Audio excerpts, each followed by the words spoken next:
From the WKYC studios, this is What Matters Most. Good evening. Glad you're spending some time with us. I'm Lena Lai, joining you remotely from my house. We begin with new information tonight about the potential origin of the coronavirus. The World Health Organization announced today that after analyzing the genetic sequence of this current strain of coronavirus, scientists determined it originated from nature and from one type of animal. Compared to other coronavirus sequences that are available, this is of a natural origin. And it originally comes from bats because the coronavirus has come from bats. However, President Trump said last month the U.S. government was investigating whether the coronavirus originated in a laboratory in Wuhan, China, where the virus emerged. Now an update on cases in the state from the Ohio Health Department. There are just under 20,000 infections statewide. More than 1,000 people have died. The number of cases went up about 500 from yesterday.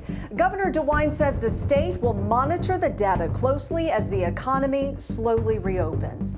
And a sign of the times overseas, statues in Paris are now wearing masks. French officials said the country would gradually ease restrictions on May 11th, but if significant infections return, a lockdown would resume until at least mid-July. Well, tomorrow marks the next phase in Governor DeWine's Stay Safe Ohio order. Businesses must still do what they can to slow the spread and protect the vulnerable. And that includes workers wearing masks, sanitizing, and keeping people 6 feet apart. DeWine says he's forming advisory groups to figure out how best to reopen businesses that are still closed. But starting tomorrow, manufacturing, distribution, and construction companies can reopen. General offices can open as well. But if employees can work from home, they should. Employees are required to wear masks with some exceptions. Clients and customers are strongly encouraged to wear them. Then on May 12th, retail stores can open with those same guidelines. The governor has yet to say when gyms or restaurants, tattoo parlors, and hair and nail salons may reopen. Also tomorrow, the Air Force will pay special tribute to the workers on the front lines of the pandemic. The 910th Airlift Wing will take part in the Heroes Over America salute tomorrow morning. Thousands of healthcare workers, essential employees, first responders will all be honored with a flyover salute. The planes will fly over Cleveland's hospitals first, and then it's on to Akron, Canton, and then the Youngstown area. But during these times, it's often the simplest of gestures that truly mean the most. Tiffany Tarpley tells us how a Sunday drive through Akron turned into a huge show of gratitude for those working to protect and save lives. It's workers like hospitals here at Akron Children's who need that support. And in less than 1 week, this parade turned into something bigger than even organizers imagined. First responders led this line with lights and sirens. They drove in front of all 3 major hospitals in downtown Akron. Classic cars, muscle cars, superheroes, and more. Some people lined the streets to watch.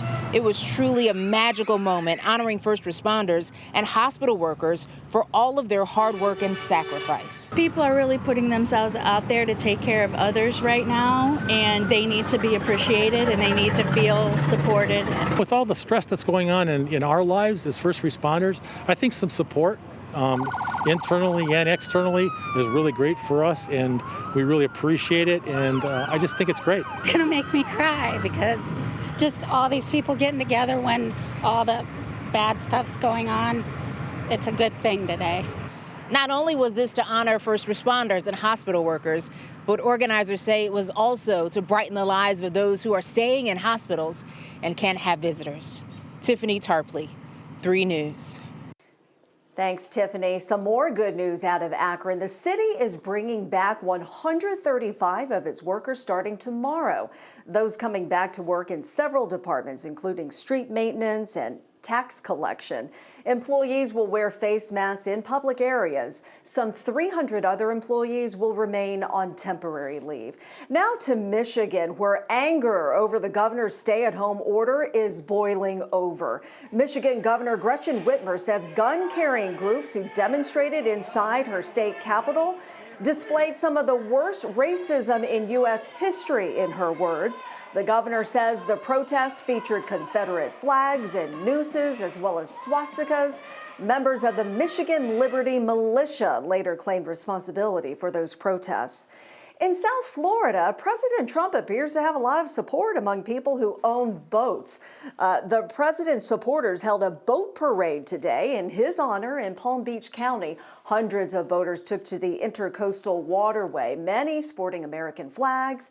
In the upcoming presidential election, Florida is considered a battleground state. The most recent average of polls in Florida show the president trailing Joe Biden by 3 percentage points. Well, have you been shopping lately? Some areas are already seeing less fresh meat in the stores. This comes after several of the nation's largest meat processing plants have temporarily shut down operations due to coronavirus outbreaks among workers. Locally, some Giant Eagle stores have been limiting the amount of fresh beef and pork products a customer can buy. Starting tomorrow, Menards stores will require customers to wear masks. For those who do not have some sort of face covering, they will be available to buy. The company is also changing its hours at many stores and is no longer allowing pets or people under the age of 16 inside the store. However, service animals are always welcome. Starbucks is ready to reopen some more of its stores it had closed during the pandemic. The company says some stores will offer grab and go, so customers can place an order in the cafe and then take it to go. Drive-thrus remain open to serve everyone. And hey, good news for ice cream lovers. Mitchell's Ice Cream says starting tomorrow, they will be open for curbside pickup orders. All of its stores have all been closed since March 17th. You can order pints of ice cream, toppings, and other desserts from its Rocky River, Beechwood, and Strongsville locations. Now you order them online and then pick up the next day. Coming up, 5 decades later, the tragedy at Kent State University and how it impacted the course of American history. But first, so nice and warm today. Hi, Matt. Well, hi there, Lena. Hi there, everybody. It was beautiful today across Northeast Ohio. All the rain down towards the south. We are seeing some clouds filtering in now, though, and that will impact our evening. But I hope you enjoyed it, and I hope you enjoyed the next couple hours because things change in a big way this week. We've got your forecasts coming up. What Matters Most is sponsored by Window Nation. Online at windownation.com. Tomorrow marks 50 years since a dark day in U.S. history. It was on May 4th, 1970, that the Ohio National Guard opened fire on unarmed activists at Kent State University, killing 4 students and injuring 9. Andrew Horansky is live in Cleveland with how the day will be commemorated because, my goodness, Drew, so many plans had to change. They certainly did. They had to pivot quickly, Lena. Of course, a huge event, a dark day in U.S. history 50 years ago. And planning for this at Kent State began 2 years ago. This was supposed to be a huge weekend there, full of big-name concerts, big speeches. Of course, there's the controversy of Jane Fonda being one of the speakers there. They were expecting crowds of anywhere from 15 to 20,000 people. Well, now those physical events are off as the 50th commemoration goes viral. And I want to point out that people are being discouraged from going onto campus. In fact, roads will be closed, and that's why we are avoiding the campus tonight, bringing you our story from downtown Cleveland. Well, what no one should avoid is remembering and learning from what happened 50 years ago on May 4th, 1970. The school has set up several ways to honor the memory of those 4 students who lost their lives, including a virtual candlelight vigil. People are encouraged to upload pictures of their candles on social media and use the hashtag Kent State May 4. There's also an audio play you can download about the day, and one of the voices you may recognize on that is that of Tina Fey. There's an augmented reality page where you can see vintage photographs superimposed over scenes from today and hear the stories behind them. Then there are clips from a few famous musicians of the day. Take a listen. Graham Nash and David Crosby both have separate videos, and they talk about the song Ohio, as well as, the political times and how that event really did shape their music over many decades. And it really did shape a lot. We have links to all of that, of course, at WKYC.com. Tomorrow at noon, there will be that virtual ceremony. Tonight at 11, Lena, we'll talk a little bit more about that and let you know some of the exclusive things that are going to be a part of it. They are definitely saving some of the best for last. We'll talk about that in just a few hours. For now, back to you. Oh, looking forward to that. Thanks so much, Drew. We have developing news tonight. Some scary moments for a driver who was nearly hit by a car going the wrong way on the interstate. Take a look at this. The driver, who does not want to be identified, was traveling on I-271 early Friday morning near the Harvard Road exit when he sees another car coming right at him in the same lane. The whole thing captured on his dash cam.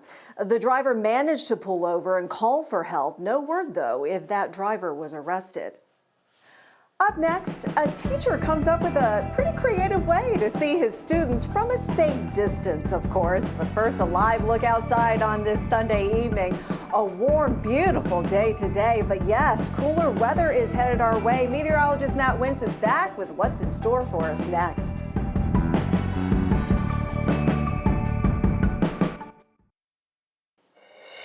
A local teacher missed his students so much, he ran a marathon to see them. All right, he is an avid runner. In fact, this is his 93rd marathon. But this part is so cute. His route is in the shape of a heart. Lindsey Buckingham has the story. All right, I think I'm ready. Decked out in bees gear, Sean Brennan takes off for 26.2. So far, so good. He's an American government teacher at Brecksville Broadview Heights High, and he misses his students. We caught up with him right before he took off at 7 a.m. from the school. This would be a great way of showing the students that I'm thinking about them, that I care about them, by running through their neighborhoods this morning. So, with the names of all the seniors on his back, he started on a mission to run past some of their homes on his marathon route. Hi, good morning. Jack, how are you, bud? Thank you for going out here and making sure that you go by all of the different students' houses because it means a lot. It means a lot to him, too, because he's also running for his dad, who he lost nearly 20 years ago. And I thought, this could be something really memorable for me and for the students and the community as a whole. I think it'll be a lot of emotions today for sure. Everybody good at the Wolf household? Yeah. Awesome. Thanks for all your support, you guys. Oh, I love the sign. On there. Good to see you guys. Lindsey Buckingham, 3 News. Thanks, Lindsay. A proud local woman tonight is smiling from ear to ear. That's because 2 of her kids and her nephew all graduated virtually from Ohio State University today. Oh, wait a minute. Let me do that over again. The Ohio State University, right? Congratulations to Anique Russell, Samira McGuthrie, and Kenshawn Simmons of Shaker Heights. After the virtual graduation, the family held a drive-by parade for them to celebrate this huge accomplishment. Congratulations to the entire family. And tonight, we give a senior shout out to Liv Swain. Liv is a senior at Talmadge High School and the class president. You can send us your senior shout outs too on WKYC.com/senior shoutouts. All right, let's head out to Matt's mom's house. I hear you're at your mom's house tonight. Wow, the birds. I can hear the birds. You know what, Lena? That's right. It's either the birds or the kids in the background playing. But, we went to see both grandparents this weekend, obviously observing safe social distancing. And it's been nice to reconnect with family again. So what a better spot than my mom's backyard. The trees are abloom, and it is just a beautiful scene all across northern Ohio. But, Lena, I think everyone's wondering what's happening this week, right? We've heard about the downfall in temps, and that's certainly heading our way. But first thing I want to talk about, with all the trees that are blooming out there, let's talk about pollen.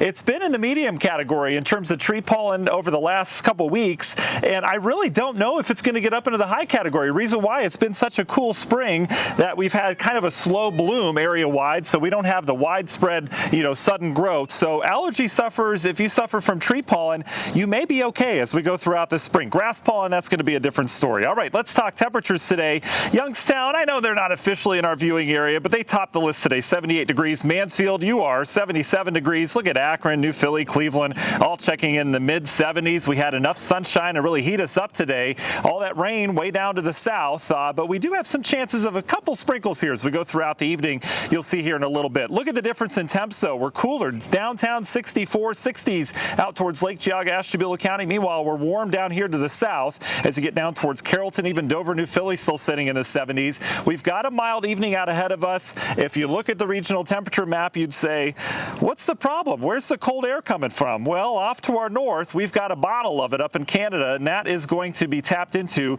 via a cold front. But as of right now, we've still got the warmer air in place. You can see the clouds building in here this evening. This is a wave of low pressure that's heading down to our south with strong to severe showers and thunderstorms down towards the Ohio River Valley that extends down towards Tennessee. For us, you could see perhaps a few rain showers as we go throughout the evening as this wave moves through. Otherwise, you'll just notice the thickening clouds and it'll pass by without a lot of consequence. But off to our north, there's our pool of cold air. We've got a cold front that will actually swing south across the area tonight, and that will mark our cooler start to the week. So here we go, turning cooler tonight back into the 40s. This all happens well after the midnight hour. That's the good news. So if you have evening plans, get out and enjoy them. Let's go National Design Mart hour by hour forecast time. You can see maybe a shower tonight. Otherwise, we're dry. Temperatures in the 40s to start your Monday, but they don't recover a whole lot. We are going to see some sunshine mixed with some cloudy intervals tomorrow, but temperatures struggling to get into the low and mid 50s with a cool north wind. That is what you'll notice is that big wind shift out of the north. Tomorrow night into Tuesday morning, look at temperatures 30s outside. That's going to be a little stark compared to the mid 70s today. We're going to warm into the 50s once again with more clouds mixed with some sunshine. So we've got a couple dry days in here, but much cooler over the next couple days. So let's go next 10 days. Upper air flow tells us the pattern of the atmosphere, and that turns it out of Canada this week. You can see the cooler greens and blues in play. But next weekend, a low, I continue to talk about this, a low by the polar vortex is going to come straight down from the North Pole. Hey, at least it's not January around here, but Friday, Saturday, and maybe continuing into next week. I'm a little pessimistic about that. I really think that we'll start to warm things up. But boy, this weekend we have a shot at some seriously cool air for this time of year around here. Universal Windows Direct 7-day forecast. You can see we're in and out of the 50s. Pretty dry until maybe some showers Wednesday. Thursday looks like a good day, but then back into Friday and Saturday, that's when we bring back, a little bit of maybe rain. I've got the word snow in there, Lena, just so people aren't surprised. No! Listen, our latest snow ever is May 10th, which is Sunday. And once you know it, the way things are going to go, we may get some flakes on Saturday, the day before the last day. So sorry, mothers. No! No! Hey, speaking of moms, give your mom an air hug. Love her. I will, for sure. She says hi to you. She misses you like crazy, so I will do. Aw, love you back. Okay, we'll be right back. Nick's up next with sports. This sports report is sponsored by the people-pleasing people at Serra Auto Park in Akron. Well, what a gorgeous Sunday. Happy to have you back here in the Camino kitchen. We've got Sunday pasta dinner on behind us here, and we've been telling you about the NFL. I mean, they are steadfast about starting their season on time, operating business as usual, and they may have taken that one step further here with this report. According to this multiple reports, if college football is not played this fall due to the COVID-19 pandemic, the NFL has had preliminary discussions with its broadcast partners to put some games on Saturdays. Normally, we watch college football on Saturdays in the fall, pro football on Sundays. But if college is a no-go, the NFL could fill that football void on Saturdays this fall. The NFL has not commented on these reports. Speaking of the NFL, bad news for Chicago Bears quarterback and Mentor High grad Mitch Trubisky. The Bears have officially declined Trubisky's fifth-year option, which means the former number 2 overall pick might be a free agent in less than a year. The Bears have made it clear it will be an open quarterback competition in Chicago between Trubisky and newly acquired free agent Nick Foles. And you want to know how serious the NFL is about their schedules? Not only are they coming out with the full regular season schedule on May 9th, the plan is they're not only wanting to start on time, but they want to have their preseason slate of games released at the end of the week. We've got some help here tonight, wow. Lena. Giovanni and Rocco have made an appearance again here. Oh, yay! I love them so much. Oh, Well, say hi. I'm not sure they love us as much. Hi, boys. Thanks for joining us. Say hi to Aunt Lena. Thank you all for joining us tonight. NBC Nightly News is coming up next. We'll see you back here at 11.